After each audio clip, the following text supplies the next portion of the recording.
This is the FlipNerd.com Expert Real Estate Investing Show, the show for real estate investors, whether you're a veteran or brand new. I'm your host, Mike Hambright, and each week I bring you a new expert guest that will share their knowledge and lessons with you.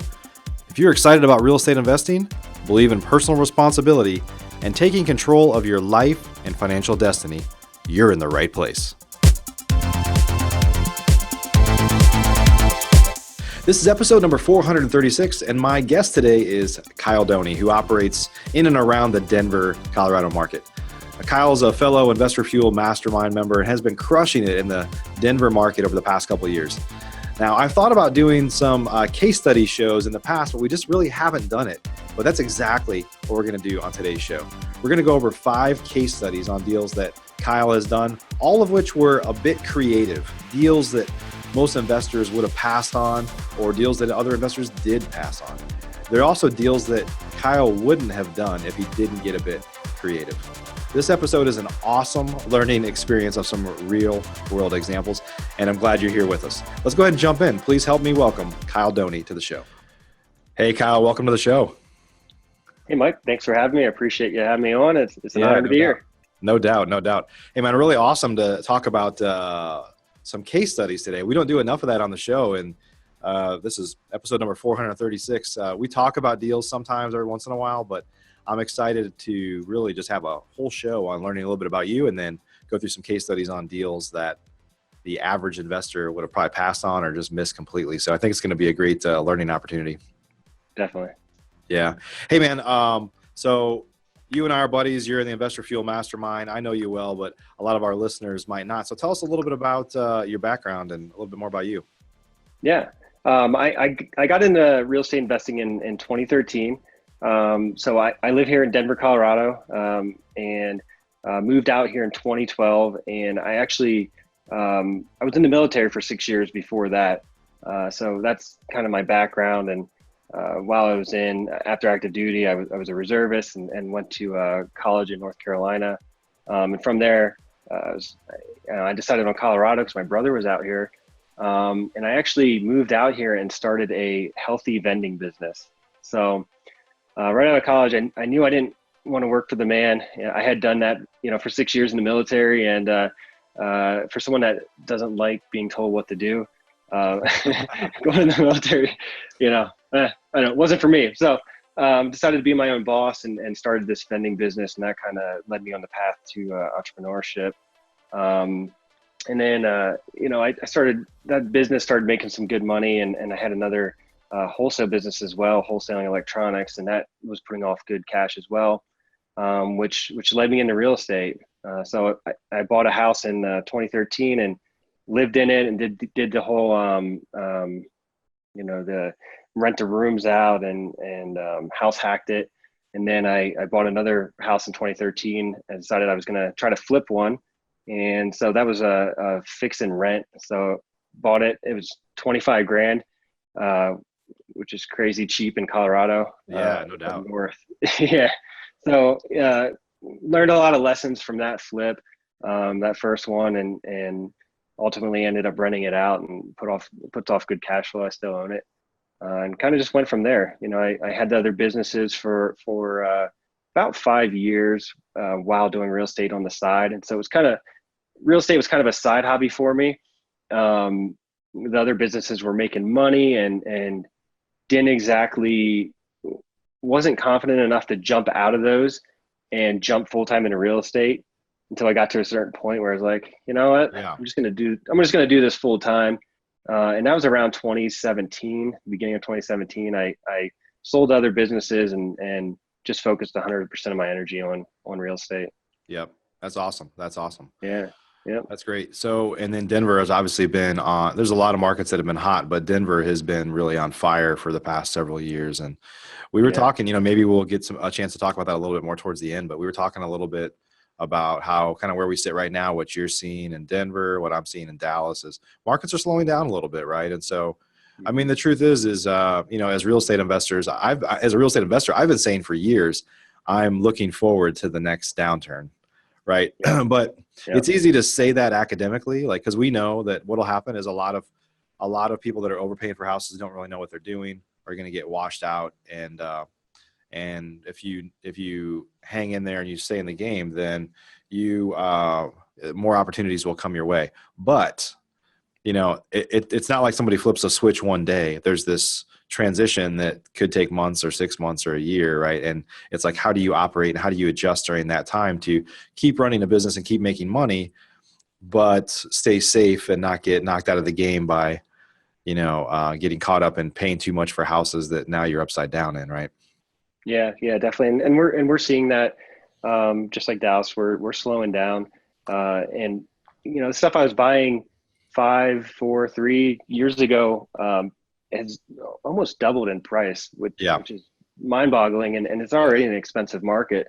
But we're seeing it with our flips, and so we're starting to try to get a little more safe with what we're doing, and be a little bit more conservative, stack cash, maybe wholesale a little bit more than we do currently. Yeah.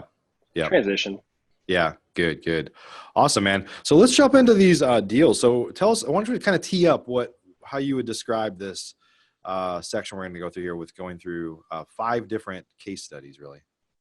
Yeah. Well, to start, I look for big deals. I don't want to do 100 deals a year. I mean, I'll do 100 deals a year if I can make the profit I'm making now. That'd be amazing. But I'm more concerned with I want to do good quantity, but I want to find deals that have big spreads and big profits. And so that's what we're always looking for. We're looking for stuff that has a big profit, and kind of looking at all angles of a deal and how can we capitalize the most on this. And so I try not to limit myself to be just a wholesaler or just a flipper. I'm looking at whatever strategy I can do that's going to make the most on these houses. And, right. And that's, also the least stress as well. I also don't want to, if I find a piece of land, I don't want to go develop it and become a developer. I want to move it along and keep doing what I do. So yeah, no doubt. Awesome. So let's jump into the first one. So go ahead and tell us a little bit about that one. Yeah, definitely. So the first one's a land deal. My acquisition guy brought this house to me, and he said, "Hey, man, I have this house. It doesn't really look like a deal. They want too much. They wanted $500K, and I don't think it's going to work." And I looked at it and I said, "Well, look at the lot. It has an acre. It was over an acre lot." And I looked around the area, and there's a bunch of development going on, a couple blocks away, and you could see that that basically the development was pushing over to the way of this house. And in Denver, you don't really see an acre lot very often. It's pretty rare. Right. This is in town, right? Yeah. Yep. It's pretty. It's a suburb of Denver in Lakewood, but a couple miles out. And so I said, let's take a look at this and a little deeper. And we looked at the land and looked at the zoning and said, okay, what can we do here? And eventually we figured out, well, we can put 8 units on it as it is.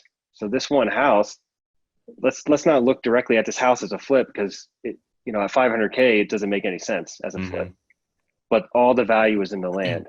And so, it's just looking at a deal differently, where somebody else maybe just getting into it is going to look at that house and say, man, that house isn't worth $500,000. Maybe the ARV is 525 or 550 in it, and it needs a full remodel. The person's been there 20 years smoking in it and whatever. But basically that land, we figured out, okay, we could put 8 units on it. So this is great for a developer. They're going to come in, knock this house down, and they're going to build, and the path to progress is pushing towards that way. If you're an active real estate investor already doing deals and looking to double or triple your business, you should consider joining the Investor Fuel Real Estate Investor Mastermind. We're a small group of investors that share our best practices, tips, and tricks with one another in an effort to all win. We limit our membership to only 1 to 2 members per market, so everyone shares their knowledge, tips, and tricks openly and honestly. Our members include some buying 1 to 2 houses a month, up to some of the most respected investors and leaders in the real estate investing industry, some of which have personally done over 1,000 deals. If you'd like to be considered for our invitation-only world-class mastermind, please visit investorfuel.com to request your personal invitation. Our next meeting is coming up quickly. Go to investorfuel.com now to learn more. 500 grand. Maybe the ARV is 525 or 550 in it, and it needs a full remodel. The person's been there 20 years smoking in it and whatever. But basically that land, we figured out, okay, we could put 8 units on it. So this is great for a developer. They're going to come in, knock this house down, and they're going to build. And the path to progress is pushing towards that way. Yep. So we're actually still working on that deal. Bought it a few months ago, and a lot of back and forth with the city and meetings and whatnot. But got tentative approvals that, you can put 8 units on there. And so you, just to clarify, so you actually took possession of it? Yes. Yep. Okay. Yep. So you took the risk. So you're $500,000 into it. And that was before you knew whether the city would approve actually putting 8 units there, or? Yeah, they kind of, it's like if you want to call it like a soft approval, like there's nothing in writing, but we had a few meetings with the city, I think 2 or 3 meetings, and the planning department said, yeah, you can do this, but they wouldn't put it in writing. But just seeing what was going on nearby, we knew it was worth the risk to buy this thing. And we knew it was a deal. There wasn't really any land comps, but you can look at what the other, a lot of it's kind of condo townhouse type of properties. Right. So you can look at those, what they're going for, and say, okay, yeah, we can put up 8 1,600 square foot units here, and the average square foot price is X, and each unit is worth X dollars. Let's say 400,000 or 450, which is about what it is. Yeah.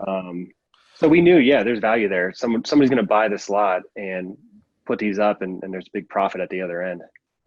So your play is to try to find a builder that does like infill type stuff in the neighborhood, and to sell it to them. So did you could you have? Let me ask you this, because not everybody is willing to go plunk down half a $1,000,000 to see if that happens.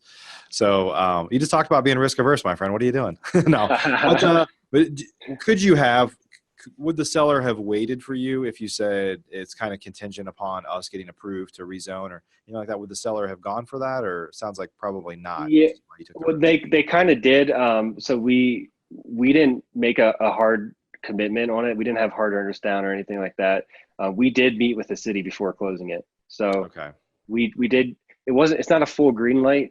It's still not a full green light. Actually, that takes months of going back and forth with the city to get these approvals. It doesn't happen overnight. But we knew enough where it was worth the risk, and we actually still are working this deal. We're actually set to close here in, I think, about 2 weeks. But we got a contract on it at $720K. Okay. So cool. Huge profit, huge spread. Yeah, no doubt. Hopefully it goes through, knock on wood. But we know one way or another we're money. Is it a neighborhood where you'd seen houses being dozed and kind of new construction type going on, or had you seen some of that type of activity going on there?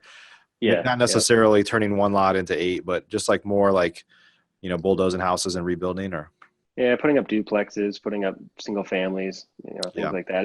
It's just Denver's just pushing out to the suburbs now. So it's so expensive in the city that it just keeps pushing out. And so this area was in the path of progress, and it's actually in what's called an opportunity zone as well. So that's a whole nother story, but there's a bunch of tax benefits there for whatever developer buys that lot. Oh, cool. And is willing to sit on it for a number of years. They can actually go and flip that and sell it tax-free. Okay. Pay no tax on their profits. Cool. So that was another thing with this lot. Yeah. So it's kind of a revitalization type zone anyway. Yeah. Exactly. Yeah. So I mean, when they designate these zones, these areas, that eventually this is going to be another hot area, because restaurants will come in, bars, all that stuff, that young people will move there, and it'll be a trendy area eventually. Cool. Awesome. So let's go on to the second one here. Your wholesale deal. Yeah. So this one, we were up against a few wholesalers. It was a PPC lead, And generally when we get these PPC leads, usually the people just kind of go down through Google and they submit a bunch of forms, and you're kind of one of the other buyers in line, right? And so you're competing against a bunch of people. Sometimes we can stop them in their tracks, and if we're the first one or something, but usually there's a ton of competition and when those come in. Yeah. So yeah. So anyway, we had a few people we were competing against, and the highest offer was about $34,000 more than what we were willing to pay. Oh, And wow. so we looked at it and said, okay, how can we make this deal work? Which, by the way, that's a common scenario, right? Like we Yeah. get beat out. We're never the highest. Whenever somebody says, "Oh, we've got 10 other investors looking at it," like I know we will never be the top buyer. And sometimes Yeah. they're coming back with prices like that. They're like, we got an offer for double yours. I was like, I Yeah. don't know how somebody's making that work. But so it's a common situation. So let's tell us about how you made lemonade out of those lemons. Yeah, definitely. So, a lot of times when those people are coming in super high, they have a plan. There's a reason they're doing that. They have an inspection contingency in there, and they're going to drop that person a week before close. Right. And we see it so often. It's somebody comes in and yeah, I can pay 20 grand more than the next guy, but then all of a sudden they're renegotiating, and the seller has already packed their stuff. They're ready to move out, and now they're dealing with this situation, and Yep. they're in a corner, and they're like, okay, well, I'm already planning on moving. I got everything lined up, and now this guy's trying to drop me 40 grand. What do I do? And so we try to tell our sellers that and explain that to them, like, this is a common thing. This could happen. Right. And it probably will happen because this price that this guy's paying makes no sense. We show them the comps. A lot of these people know what their house is worth fixed up. So they know, it's like, okay, this house needs 50 grand worth of work, and this guy's offering you this price. He's going to lose money on it. Like, there's a reason he's offering this. So with this particular seller, she was actually, I think she was a former real estate agent, I believe. So Okay. she kind of understood the game a bit, how Yeah. everything works, and she was savvy, So we explained that to her and said, hey, look at this guy's contract. She actually showed us his contract. A lot of times we ask for that because we want to see what they wrote up, Right. and pick it apart, and then Yeah. come in with a better one. So look for the fine print and the contingencies. exactly. Yeah. Yeah. So we pointed all that stuff out to her. We said, look, this guy, yeah, his offer is $34,000 more than ours. But here's why you should go with us, and kind of explain some of those benefits. We made a really quick close, which was valuable to her. And then we went hard on earnest money, which a lot of wholesalers aren't willing to do. And so right off the bat, we put 5 grand down hard. If we screw up or we find something, we're not getting that money back. The money's Yep. gone. Yeah. But a lot of times that's enough to push a seller over the edge and say, you know what, these guys are serious business. They're going to close this deal. And this other guy, he's not hard on his earnest money. He has these inspection dates a week out, a couple days before it closes. And if you can open their eyes to that, they're willing to take less money, than the next guy. Yeah. So There's a lot. That's a great lesson there. There's a lot of people, when you're newer, let's say, if you're listening to this right now and you're a newer investor, like, you have other levers than price, right? There's time. Time is really valuable. A lot of people, what we do is, you could, like you said, you could put more down on earnest money.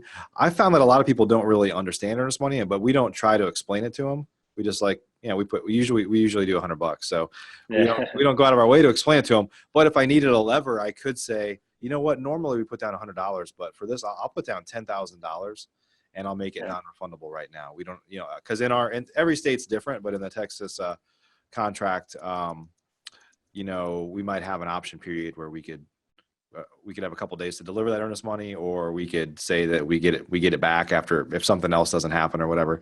But you could actually change that in the contract and just say it's completely non-refundable. My option period is 0 days. Like, I don't have one. Yep. And stuff like that. Like you said, the truth is what I find that people want more than anything in this business when we're buying houses from them is they want kind of closure, right? They are at a point where they want to sell this thing. They've probably, a lot of people that we deal with, I don't know about this situation, probably should have called us like 10 or 15 years ago, right? Like, their situation has just gotten worse over time. And now when they come to terms with it, finally, like what they really want is to close that door. And so if you could provide confidence that, hey, we haven't closed yet, but when you sign this contract, you truly are done today, right? You, Yep. you don't have to worry about this anymore. So that's a great lesson for, I think, for newer investors, that it doesn't always have to be about price. Yeah. And, we said, hey, look, if we, for some reason, back out of this, well, you just made an extra $5,000 on your house, and now you Right. can go back to the other guy, and they love that. It's like, Yeah. oh, cool. Well, all right, I got nothing to lose here. Yeah. Can only gain. Either you're going to come through for me, or I'm going to get your money. I'm going to go to the next guy. Yeah. Yeah. So, That's awesome. Awesome. yeah. So that particular one, we made almost a 50K profit on that house. So Nice. obviously we could have matched that guy. Came in right around where he was at and still made money on it. But Well, 50 is better than 15. Exactly. Yeah. Yeah. And look at just that little thing just increased our spread that much more, Right. threefold. So, and we've had people too, I mean, we've got lots of examples, but we've had people over the years too, where they have a higher offer, and it's clear that some people are always just going to go with whoever the highest offer is. Like, they're single track mind. They don't care about anything other than, I don't care if I have to wait a month. It's a higher offer. Yeah. But we've had people before that if they literally say, like, you know what, I have a higher offer. I would rather work with you guys. But, and then early on, I would say, well, what if I beat their offer? And they'd say, well, I would go with it. And then, of course, sometimes they go back to the other side, and the other side ups their offer again, and you play this game. Yeah. But what I found is instead of saying, well, do I need to beat it? I would say, well, do I have to like match it, or, what are we talking here? And there are people that have said, like, you know what, could you just come up a little bit? Like, they're not even asking to like match it or beat it. They're just like, I appreciate, the opportunity to work with you versus this other person that was a little more flighty. Can you just give me a little bit more money to make me feel better? But I'll still sell it to you for less than what somebody else offered. So. Yeah. I mean, it comes down to their wants and needs, and are you meeting them, and do they trust you? Is there trust behind you versus the other guy? Yeah. What are you doing differently to stand out? Yep. And yeah, like you said, there's sellers that you just can't get through to them. Like it's all about the money, and they'll find out down the road. And those people you just keep following up with until it sells. Right. Maybe they come back, but yeah, it's so many variables in this, and a lot of it's just finding out what they want and trying to meet those needs. And if you can't, you just move on to the next one. Yep. Yep. Speaking of moving on to the next one, let's go on to case study number 3. Cool. So let me see. Let me look at this one. Yeah. So this particular house, we had a distressed seller. Same situation. There was a ton of other buyers that were interested in this house. She had like a stack of mail, which we took actually for ourselves to look at the competition. Yeah. But she had this whole stack of mail. She had a bunch of people through her house, and her main thing was that she wanted to stay in this house for 2 years until her daughter graduated high school. So she needed to sell. She was distressed financially. She needed the money really bad, had a ton of equity. And really the only thing that mattered to her, price did not matter. It was just staying in that house and her daughter going to the same school and graduating from the same school with all her friends. And that was the most important thing to her. Where all the other buyers failed was they didn't find that out. It was simply, it was just money. Hey, I can offer you this. Here's the money. I need you out. I'm going to flip this house. See you later. Yeah. And that's not what this lady wanted. So we came in, we bought the house. Another situation where we probably could have wholesaled it and found a buyer to sit on it because of the equity there and wait for 2 years. But we decided to buy the house. We gave her a lease and let her stay there for 2 years. So we signed a 2-year lease. Yeah, we that's what she wanted. Like you have to meet their needs, right? So, but I presume she's paying a decent amount of rent, so you're not just like floating it for 2 years or anything, right? Yeah. She covered our holding costs, really, is all it was. So the rent was less than market value. And that was kind of another thing, she needed it to be at that price, but it was enough to cover our holding costs. So we could, if we needed to, we would just sit on it for 2 years and just wait, and hope the market keeps appreciating. Luckily we didn't have to do that. So the plan all along was to buy it and then find another investor that wanted to buy it and sit on it for those 2 years. And, at the end of that 2 years, they're going to have 6 figures in equity. And then they can come in and fix it up if they need to and sell it and make even more. Yeah.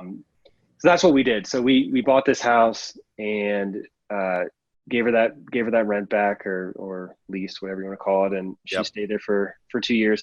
This particular house, this lady was a little kooky for sure. And so she wasn't the ideal tenant by any means. We put this thing on the market. So we tried to sell it off market to our wholesale list and do all that. And nobody was really interested. So you put it on you're trying to sell it. And then obviously with the tenant in place, so they have to abide by the agreement to lease it up till the end of that term, right? Exactly. Yeah. So we put that on the MLS and we put that in the listing description, the lease amount of time that's on there and what the rent rate was. And honestly, it was really hard to sell this house. Just because this lady was so kooky. Like, I remember one situation, we had buyers come in to look at it and they were like, "Hey, do you know she has like a smoke tent in her living room?" Like she set up a tent and was going in there and smoking in the tent. Just weird stuff like that, and so we had to put a stop to that right away, get that thing removed. Yeah. But there's just a number of things like that. She was kind of like a semi hoarder, I would call her. Like, one of the rooms you couldn't even walk into. Yeah. So it was just a weird house. But at the end of the day, we did find somebody that wanted to buy it. It took us 9 months. So it was a long one, it was a long haul. It took you 9 months to sell it. And then truthfully, that buyer probably, was it an investor or somebody? I mean, really, that's not a typical owner occupant deal, but. No. Yeah, it was an investor. So this guy, he exactly what we thought, it was somebody that wanted to buy it and just wait that time. And then, at the end of that cycle, he would fix it and sell it. Yeah. But I think when we first put it on the market, seeing that long 2-year lease with those under market rents scared people off. Right. And so it did take 9 months to sell this thing. And, at that point there was a little over a year left. And at the end of the day, we did well on the thing. It was our biggest profit that we ever had on a deal, and we cleared $144,000 on that. Holy house. Cow! One house. So yeah, it was about half of the houses I've ever done have an ARV of about that much. Exactly. Yeah. Depends on what market. Yeah. Yeah. No, I mean, so it was a good one, and again, a lot of people gunning for that house, but nobody was listening to what she wanted. Yeah. Except for us. It's kind of unusual, right? That a seller would call you and they really want to sell it in 2 years even. Like usually people are like, they need to move faster, But so maybe give a tip here while we're on this. Like what kind of questions do you ask to pull that out of somebody? What do you need? What are you looking to do? And then just listening. Hey, what's your goals here with this house? Because we tried the whole, like, hey, I'll give you X amount of dollars, which was way more than we were offering to sit on it. And she just pretty much straight up said, no, that's not going to work. I need to stay here. So it's just listening to those needs. Nobody else was even entertaining the idea. So when she first said it, obviously there was a lot of negotiating back and forth on how it's going to be structured, how it's going to look. We even had a lawyer come in and draft up all the docs to make sure we were compliant and doing everything right. Yeah. Since she was staying in the house and just listening, and then figuring out what they want and trying to give that to them the best way possible. That's great. A win-win for everybody. One of the things that John Martinez teaches, the question is to say, paint me the perfect picture of what you'd like to see happen here. Like, what's the perfect scenario? Like, just tell me the story of what the perfect situation is for you. And then you learn a lot about people in that. Yeah. Because they'll say stuff like that. What I really would like to do is stay here for a couple of years. Like that's rare, but nobody asks questions to pull that kind of thing out of somebody, Exactly. Yeah. I mean, it's just listening. Or another John Martinez question: if you were to take $1 less than what you're asking, why would you? Yeah. That's another good one. And they'll tell you why, and it's like, okay, cool. I can do that. And get it cheaper. Yeah. That is a killer profit, man. That is awesome. Yeah. It was a big one. That's great. And we said we're splitting everything on your deals, right? Is that? Yeah. I'll send your check. Okay. Okay, man. Well, hey, let's go on to the next one. Case study number 4. Yeah. So this one was a wholesale deal. This house was actually about an hour away up north, and so not where we primarily do our deals at. So we don't have a huge buyers list up there, but we found a deal in this area where we do some marketing too, and we thought, okay, we don't want to mess with this thing. We don't want to fix it up. It's an hour away. I don't want to drive back and forth and manage the rehab, and don't really have a whole ton of contractor contacts up there. And so we tried to wholesale it and market it out, put it on all the different local Facebook channels and blast it to the list and all that good stuff. And we marked it up 20 grand. And we had a bunch of lowball offers, like way under what we even had it under contract for. Nobody was into the house. And so we looked at it and said, okay, well, I guess we're just going to have to bite the bullet on this one. Come in, we'll have to rehab it. We'll have to find some contractors to do this thing and just get it done. Like we knew there was money there. And so we bought it just like the other ones. We actually came in and bought it. And I think I want to say we put 17,000 into the house. It was a really light rehab. So we just painted the cabinets, put some cabinet pulls on, left the countertops, left all the tile. I think we put carpet in it. It was a true lipstick. We didn't do a whole lot to the house. You could have done more. It was really more of a wholesale or kind of a lighter version of the rehab than what you could have done, you're saying? Yeah, it was one of those deals where it's like, we don't want to mess around doing a full rehab on this thing. It's an hour away, too much work. Let's just put lipstick on a pig and right. put it in the market and see what happens. And doing that, we, instead of making a 20 grand wholesale, we made 65,000 on that in profit. Wow. In that house. That's awesome. So yeah, I mean, another 3x return just by buying the deal, taking it down and doing a little bit of work. We made that much extra that somebody else didn't see. I don't know how they didn't see it. And the way, and just correct me if I'm wrong here, because this is what we do. We've been doing a lot of like wholetailing the past couple of years. Is and I always do that when we do houses on the outside of town, like that are on the outskirts. Is the expectations out there are just different, right? Like you don't have to do a top of the line rehab because you don't have as much competition usually, right? People are just, I don't know how to say this that's politically correct, but people just have lower expectations. Yeah. When you're more in the outskirts of town, if you're out in the country, like people don't expect like a high-end rehab like they would inside of an inner city, like a hot area, right? Yeah. Oh yeah. 100%. Yeah. Definitely lower expectations. Totally. And you don't have as much competition. Like there's probably not a lot of houses that are for sale that are totally rehab like that. So you don't have to take it to that level. No, you don't. You really don't. I mean, it's it's getting it presentable and clean. Like, they're, like you said, their expectations are completely different than in the city. So you could do less. Right. It's like I have these totally non-PC like examples of things going on in my head. That but like if you were on a desert island and there was like one man and one woman, like you don't really care that they're not the most attractive person. It's like, well, it's a member of the opposite sex. Your expectations are just different, right? I didn't really have to add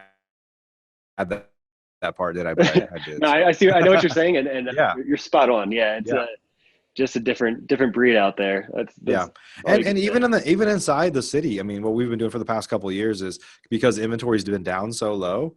I don't have to be the prettiest house on the street. I just have to have a house available on the street, right? And so that's the beauty of a seller's market that we've been in is you don't have to be the best looking house. Like maybe you just have a good enough house with a good enough price, right? Yeah, I mean, if we would have came in and tiled the shower and went all out, we would have made less money than we did. Yeah, I mean, that's really the reality of it. Sometimes doing more is doing less. Right. Yeah, no doubt. So it's really looking at each deal and saying, okay, what makes sense here? It's being creative. You got to look at it. You got to understand your area, and not everything fits into the standard mold. Like people think rehab and it's, I gotta totally gut and replace everything and make it brand new, and that's just not the case in a lot of deals. You just don't have to do all that. Right. You're hurting yourself, like the holding costs. all the issues that can come up from sitting on a house doing a long rehab. The city is messing with you with permits and whatnot. Yeah. Just it's not worth it a lot of times. No doubt. No doubt. No doubt. Awesome, man. So one more. Let's go over the case study number 5. Yeah. So these two these were 2 4-unit buildings that we had down in Colorado Springs, actually. So another area that we usually don't do business in, but just had found these deals and kind of went outside of our box to make it happen. Right. And I think that's another little side lesson. Look for opportunity in other areas too. Like, you don't always have to, just like the last deal, like, you don't always have to be in your little area. You can, if you see a deal somewhere else, it's an hour away or 2 hours away, go do it. As long as it's a sound deal, go an hour away if it's a deal. Why not? Yep. So, We're ultimately, I've said this many times, when I first started in investing, like my wife and I, we carved out this like 2 little suburbs of Dallas. And we said, we're just going to focus on these suburbs. And then very quickly we realized, like, I'm in the opportunity business. I'm going to go wherever there's an opportunity. And now we'll go anywhere for the right deal. But it depends on your goals personally and lifestyle things. But if you're in this business, you need to be open-minded to opportunities, irregardless of where they're at. So. Yep. Always. Yep. So this particular, both these buildings, we bought them around the same time, 2 different sellers. Both of them were 4-unit. They were like 2-bedroom, 1-bath units in each one. Another kind of like the last deal, just putting lipstick on a pig. We came in, there were some crappy tenants in these that were under rent. And so we got rid of those tenants. They were on a month-to-month lease. So either we came in and said, hey, this is your new rent. This is what it's going to. You can pay this or you can leave. There's the options for you. And a lot of them actually did stay, but some of them left and went wherever. And so we put new tenants in there, raise the rent, which automatically raises the value of the property. It's bringing in more cash flow. And when we got rid of those tenants, we came in and spruced up the units as well. So there was like some 1970s, features that were not very good looking. So came in and got rid of all those or fix that stuff up, put carpet in, paint, really just the same type of thing. It was a lower income area. So you don't got to do a whole lot to impress those people, really. Some paint goes a long way and fresh carpet. People value that. Feels new. Yep. So we were able to get these brand new tenants in there and raise the rents, make the building a little bit better. And did that relatively quick. It didn't take a long time. But just doing those little things, each of those buildings pulled over 100K profit each, Wow, just doing awesome. Just doing those minor things. And I'm sure because when you sold it to somebody, they're looking at a multiple of rent, right? So you were able to make improvements, raise the rents up. That's the beauty of kind of multifamily, right? Is you're not looking at retail comps. You're looking at it as a multiple of rent, usually, right? Exactly. Yeah. They're looking at the cap rate and what's the thing making, and that's how you value those. It's totally different than single family. Yep. And I see a lot of guys doing it right now. They're killing it, and with doing that, it's the exact same thing. Right. Buying a building, coming in and raising rents, doing some upgrades, and they're making millions extra on top of these buildings. We've done some shows. I told you this. I just closed on a multifamily deal with my buddy Corey Peterson, and we actually have another one we're closing on next month, which is cool. And the whole play is these are actually pretty nice properties that are cash flowing really well now, but they're all value add. Like, there's always a way to improve vacancy rates and some other things, and so we can increase the value quite a bit. But I had somebody on the show here recently. I can't remember who it was. I can't remember exactly which guest it was. But one of the things we talked about is I think there's this misconception for single family investors that multifamily is always run perfect and efficient, because it's kind of seems more like, oh, that's a big business. But the reality is all those properties are owned by individuals as well. And they still, they get sick, they get divorced, they've got issues going on in their life. or they have a mindset of like, they might just be a terrible manager and they mismanage properties. So maybe share, like, I don't know if you know who the seller was, not their name, but this like situation of why they didn't just fix this up themselves. Like, how did they mismanage that to create the opportunity for you? Yeah, the one guy, I remember, the one was from a wholesaler actually. So Okay. that one, not really too much of a story behind that one. Yeah. But the other one was a investor here that was in Denver. And he just, he was up here. He didn't have property management. He was doing it himself. He wasn't paying attention to the place. And I think it was a headache for him. He was getting calls, whatever, the toilet's broken, whatever's happening. And I think he just was sick of dealing with the place, being an hour and a half away. And he just didn't put enough attention into it, really. Right. And I think if you don't have property management and you're an hour and a half away, it's just inevitable. That stuff is going to happen. Like no doubt, it's going to come up. And if you're not on top of it, and your unit's going to go to shit, and you're not going to be putting enough effort into it. Right. Yeah.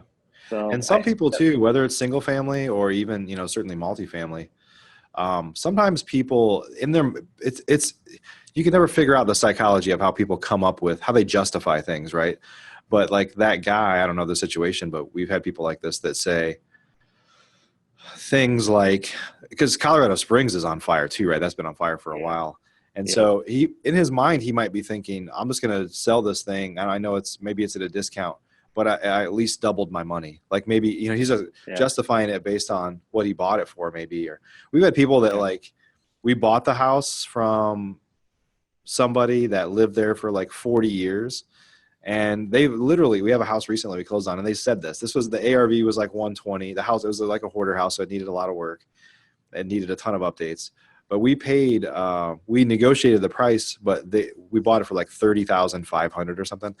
And we offered like a little bit below that, and they negotiated us up. And when they negotiated us up, the specific number, 30,500 for them that's what they had bought it for 40 years earlier. So wow. They literally said this. And so that means we got to live here for free for 40 years. Now I'm thinking, I mean, they clearly weren't doing any maintenance, but you have property taxes and lots of other things. But that's how they justify it in their mind is, wow, we lived here essentially for free for 40 years. And so you never, whatever the justification is, if you can make it work, just go with it. But it's just funny how people justify things in their mind, right? It's crazy. Yeah. I mean, I love those people. I want to find more of them. I love you. Maybe your best friend. You got more friends like this than anyone else? Right. Who else thinks like you? Yeah. I mean, that's just kind of how it is. People just neglect things for a certain point in time, and they get to a certain point, and they're like, "Oh wow, I'm really up. This place is crappy. I know it's crappy, but then they come up with this price, and it's a great price, and meet their needs." So I need to find more of them. Honestly, I think it's easier. You're right. You're saying these people in multifamily, they're making a ton of money finding these opportunities. My mindset is single family right now, and I think I need to start transitioning a little bit more to. Truthfully, a little. I mean, I don't focus on this, or I haven't, but I know some people that have done pretty well with focus on smaller multifamily. Like most of the big guys that are looking at multifamily are looking for $10 million plus deals. And most of the single family people are looking at 4 units or under. And there's this kind of above 4 units up to 20 units. There's a lot of properties out there, and not very many people are targeting those people just from a competition standpoint, Yeah. And those are the mom and pop operators as well. The ones that have owned it forever. It's passed down in their family, and they're neglected. Right. You could see those in every city. You just drive around and no doubt. They're easy to pick out. Yeah, no doubt. Yeah. So, it's awesome, man. Well, these are some great case studies. I appreciate you sharing them. Hopefully everybody listening got a lot of value out of it. Maybe let's kind of just do a quick summary on the lessons learned from these deals that a lot of times it looked like, you couldn't get because you weren't price competitive initially, but there was something other than price there, or deals that the average wholesaler would have just walked away from because they couldn't make it work. Maybe just kind of share like the lessons learned from deals like this for people that are listening. I think you just have to have the mindset of make it happen. If you have a deal and the numbers, like that wholesale one, nobody was willing to buy it for my 20K markup. In my mind, I'm not going to let that go. Like if my now I do a lot more than just wholesaling, but my primary thing was wholesaling.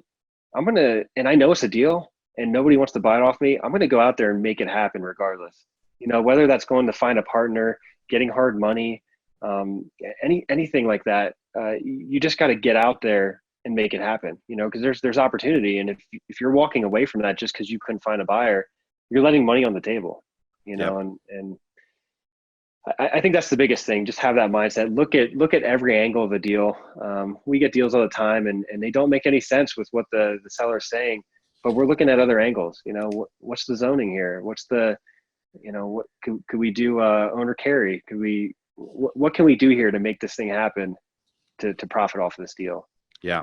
Yeah. When you get creative like that, you can make big spreads. Yep. No doubt. There's a lot of ways. I mean, I'm guilty of keeping it simple and not getting overly creative. But when I look back in hindsight, I could have bought hundreds more houses than I did just from having some creative solutions in place. And it's just not something we really focused on. But when I look back now, especially around properties that we could have kept as rentals, like sub twos and other. I'm not a big fan of sub twos, but when I look back now, it's like, what I would do differently if I had an 08 to 012 back. It's just. Yeah. Of course, that's hindsight, right? But the question is, how do you learn from that and apply it going forward, right? Yeah, exactly. And I've done the same thing. I look back at some of these deals and that I passed up on, and I see what the guy made on it, and I'm like, man, how did I not see that, right? And right. And it keeps you up at night sometimes when you see those big deals, and you just got to take those lessons and learn from them and not do them again, and look for that opportunity, So. Always have your eyes open. I think that's one thing that I've learned. I've missed a lot of deals myself, and you learn from that and keep hunting, and get better. Yep. No doubt. Awesome. Hey, Kyle, if folks want to reach out to you, that learn more about what you're doing out in Denver, or even if they have any deals that they might want to partner up on and do with you out in Denver, where do they go to connect with you? Yeah. Probably Facebook is the best. Just look me up, Kyle, Kyle, Doney, Doney. In Denver, Northern Colorado, Southern Colorado, I'm always looking for deals all around here. So if you don't know how to work a deal, or maybe you just want second eyes on it, hit me up. I'll take a look at it, see if there's anything to work there, and see if we can work together. Awesome. We'll add a link for your Facebook profile in the show notes here. So thanks again for sharing all these case studies with us and for spending some time with us today. Yeah. Thanks, Mike. Appreciate you having me on. Awesome, buddy. And we'll see you in a couple of weeks at Investor Fuel. Look forward to it. Yeah. Hey, everybody. Thanks for joining us today. This is episode number 436 with Kyle Doney, crushing it out in the Denver area. Hope you got a lot of value out of these case studies. I think we're going to do more case studies like this. So going forward, I think it's a great way to learn, and we can share like real world examples with you. So appreciate you being with us today. If you haven't already, if you're not subscribed on iTunes, Stitcher Radio, Google Play, or YouTube, any of those places where you might watch or listen to the show at, if you could subscribe and give us a positive review, we'd appreciate it. I guess give us any review. We prefer the positive ones, but if you could just make sure you subscribe. Of course, all of our shows you can watch and listen to on flipnerd.com. This is episode number 436 of this show, but many of you know we have some other podcasts too, REI Classroom, and we've done some other ones over time. So we have over 1,500 different podcasts on flipnerd.com. So appreciate you guys. We'll see you on the next show. If you're an active real estate investor already doing deals and looking to double or triple your business, you should consider joining the Investor Fuel Real Estate Investor Mastermind. We're a small group of investors that share our best practices, tips, and tricks with one another in an effort to all win. Real estate investing can be a lonely business for successful real estate investors, but it doesn't have to be. Investor Fuel members meet 4 times a year, but we talk to each other 365 days a year, and we focus on improving the profitability of our businesses, improving the quality of our lives. That's why we do this, right? And making an impact on those around us so we can truly leave a legacy. We limit our membership to only 1 to 2 members per market, so everyone shares their knowledge, tips, and tricks openly and honestly.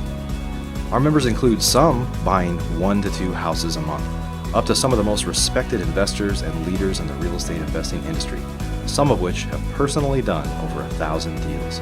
If you'd like to be considered for our invitation-only world-class mastermind, please visit investorfuel.com to request your personal invitation. Our next meeting is coming up quickly. Go to investorfuel.com now to learn more. Thanks for joining us for this episode of the FlipNerd.com Investing Show. If you're not yet an elite member of FlipNerd, you're missing out. We have tons of great training, including a new detailed master class published each month and live training webinars with experts twice a month. Plus, you'll get access to all of our archives, where we already have a growing library of master classes and other training videos.